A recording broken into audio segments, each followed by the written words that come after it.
Hello everyone, welcome to my channel. So I'm making two little eagle bales, or I'm in the process of it. I was just cutting all the feathers and getting that going, but I think I can remove a little bit more from the back a bit. I don't want them to be too large, but too large is better than too small. Keep forgetting to make sure it stays focused. Doesn't always do that. Alright.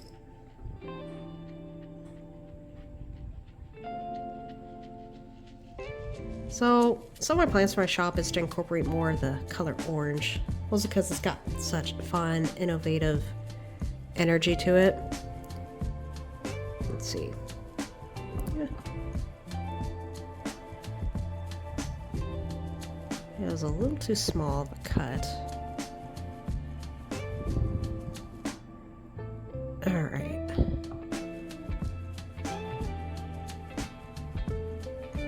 Because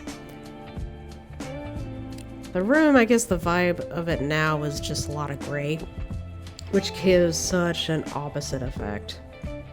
I used to really like gray, and I do for like my clothes and stuff, because it's a really great neutral color to pair with other type of outfits, but the problem with that is like it doesn't, for like interior living spaces, it doesn't give like creativity vibes to it. Instead it's just super dull and not really as the energy I want.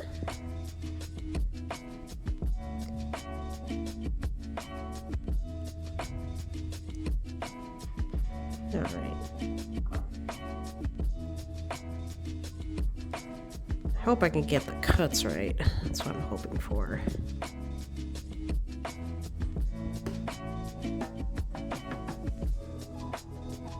At least to the best of my abilities. Alright.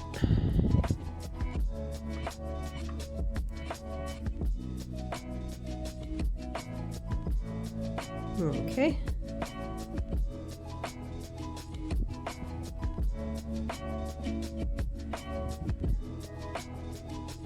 I guess it kind of just starts off. It kind of cuts off, but then it just then curls in.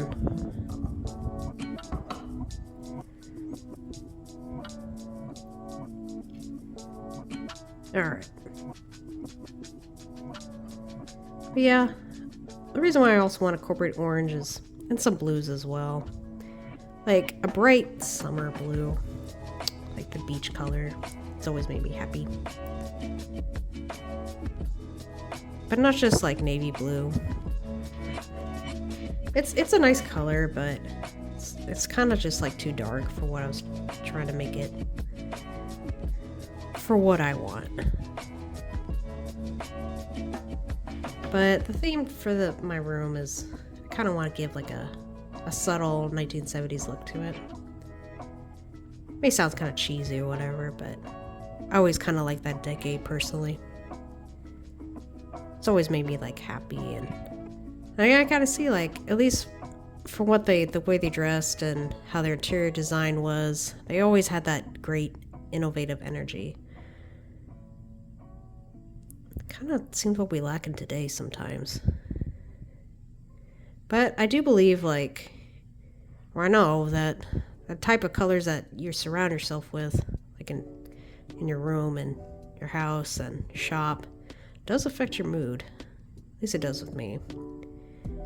At first, I really liked gray. I did.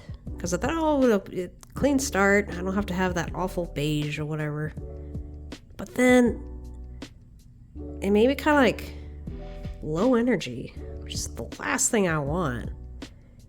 And I have trouble like creating things, and I had to really like try to get inspiration or work harder to get inspired for things, and thought, I need some color to brighten things up around here.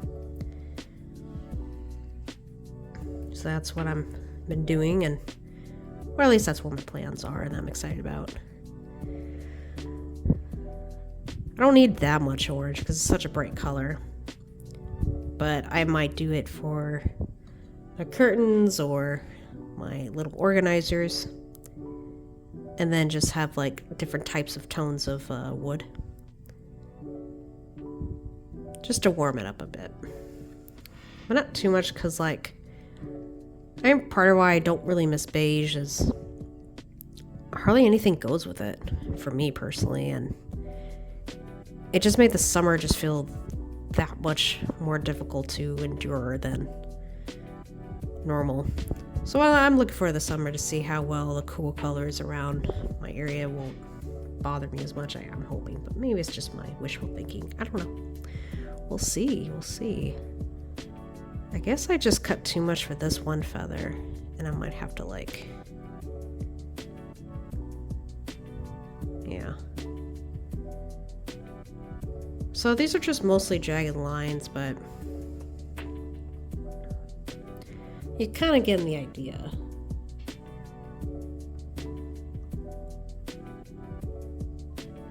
I just plan to not try to carve it necessarily, but just at least make the initial cut that's straight up and down, and not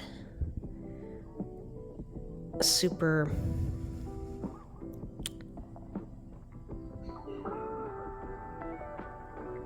yeah, but still defined.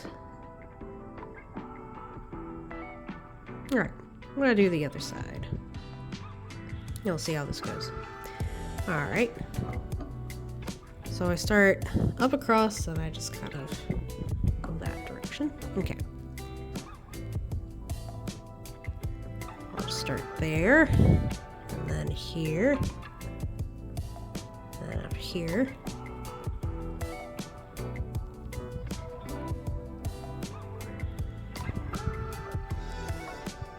Alright.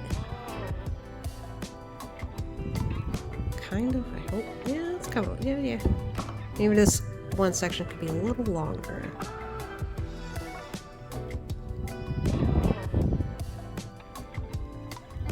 Yeah, the reason why I'm actually wax carving this, even though I already made this in CAD design, is because we're gonna make adjustments to how well the chain's gonna fit right through these two eagles. Because it's gonna be a bail at the end of the day.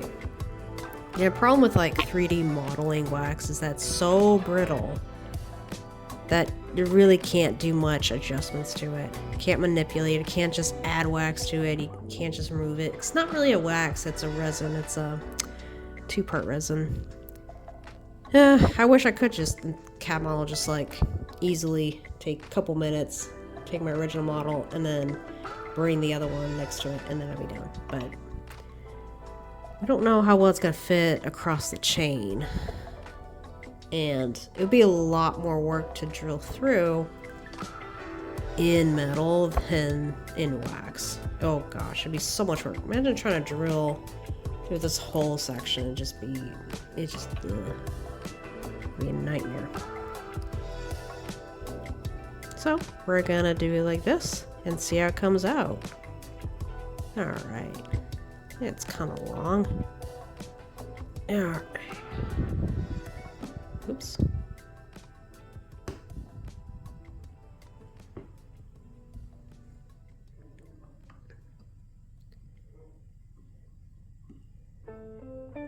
Okay. Yeah, this does a great for the initial cuts, this tool, but it doesn't do the best job to curl it around, but I'm gonna at least try to do more of it. The best I can until I move on to a different tool.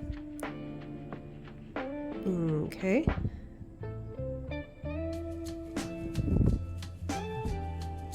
Alright. Almost there. Kind of. See how this comes out. Alright, so now I guess I'll start curling this. I'll start curling that.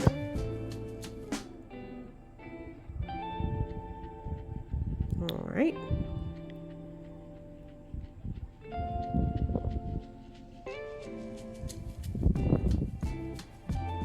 I kind of like it.